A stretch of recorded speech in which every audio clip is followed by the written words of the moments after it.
পুরুষরা মন দিয়ে শোনেন, কারণ পুরুষ নারী দুজন মিলাই হাদিস। নবীজি সাল্লাল্লাহু আলাইহি ওয়াসাল্লাম বলেন, এটা কি বলে দেখেন একটু।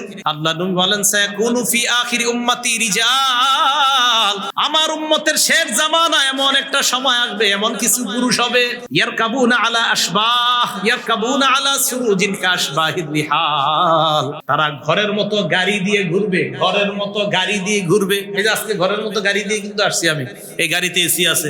এই যে আজকে যে গাড়ি দিয়ে আসছি এসি আছে, ঘরেও এসি আছে, এই গাড়ি দিয়ে আসছি আপনাদের এখানে। তো ঘরের মতো গাড়ি দিয়ে ঘুরবে, ঘোরার পর ইয়ানজিলুনা আলা আবওয়াবিল মসজিদ, মসজিদের দরজায় গিয়ে নামবে, ওনারা নামাজ পড়তে যাবে সাহেবরা। এবার আল্লাহ নবী বলেন, তাদের বিবি তাদের কন্যাদেরকে তালাশ করো, তালাশ করার পর দেখবা নিসাউহুম কাসিয়াত আরিয়াত, তাদের নারীরা তাদের কন্যারা অর্ধনগ্ন।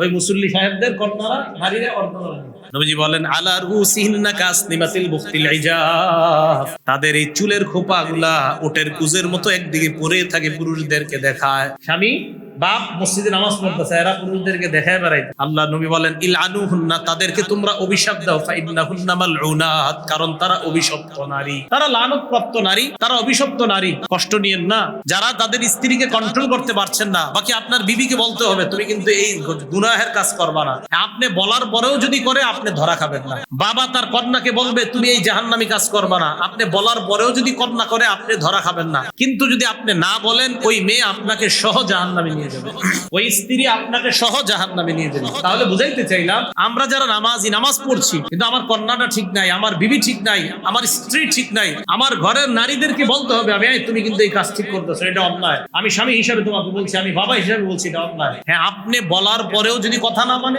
সেক্ষেত্রে তারা আল্লাহর কাছে ধরা খাবে। কিন্তু আপনি যদি না বলেন আর তারা উল্টা পাল্টা চলে, তাহলে আপনিও দায়ুস, সেও দায়ুস হবে, উভয়ে জাহান্নামে। ভাই, কথাগুলো বুঝে আসছে সবার?